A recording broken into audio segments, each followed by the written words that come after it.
नमस्कार दोस्तों, आप सबको एक और नई कहानी सुनाती हूँ जो अरुणा के जीवन कथा पर आधारित है।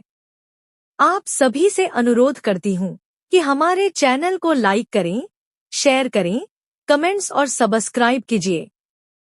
एक और बात कहती हूँ कि उपन्यास छलकते हुए जज्बात और बदलती फिजाएं दोनों इस वक्त छपकर बाजार में उपलब्ध है।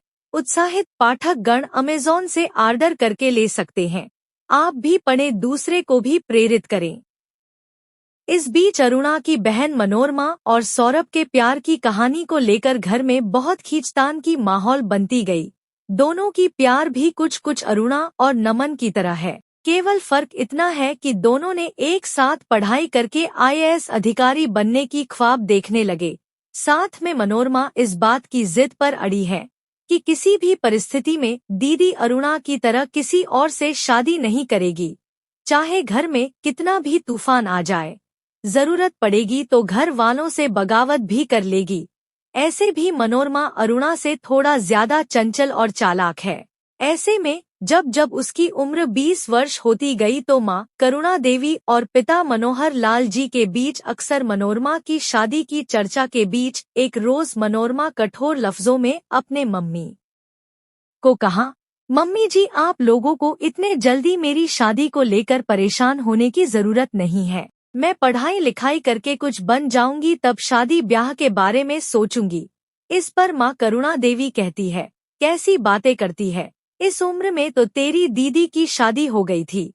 तेरे लिए भी हमने रिश्ता देख रहे हैं। जैसे ही कोई अच्छा सा रिश्ता मिल जाएगी तेरी भी शादी करवा दूंगी। तू चिंता मत कर, तेरे लिए भी कोई अच्छा रिश्ता ढूंढ कर लाऊंगी। ऐसे में बातों बातों में मनोरमा ने कहा, मम्मी जी, यह बताओ कि तुम्हारी जब शादी हुई थी तो तुम्हारी उम्र कितनी थी। इस बात पर करुणा देवी ने आक्षेप जताते हुए कहा, अरे बेटी, क्या बताऊं, मैं तो उस वक्त केवल 15-16 साल की थी। ऐसे में मनोरमा कहती है, तो तुमने हमारी भी शादी 15 साल में ही करवा देती। इतनी देरी करने की जरूरत क्या थी। एक बात मैं साफ साफ कह देना चाहती हूँ, मैं अभी शादी नहीं करूंगी।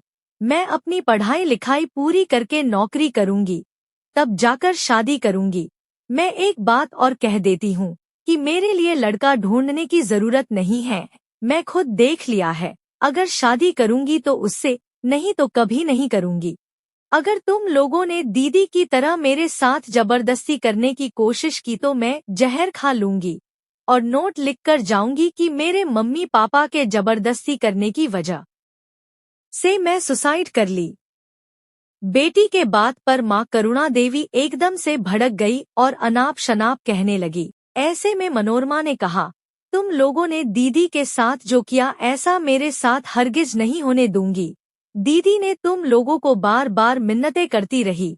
दीदी के शादी के अगले साल नमन भैया को एडमिशन मिल गया। कम से कम 1 साल के लिए उसके शादी को रोक देती तो दीदी को इतना दुख न होती।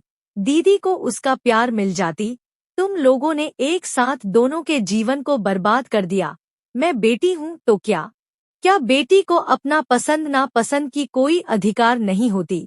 जबरदस्ती आप लोगों ने जो पसंद करोगे उसी से शादी करके जीवन भर उनकी गुलामी करनी होगी।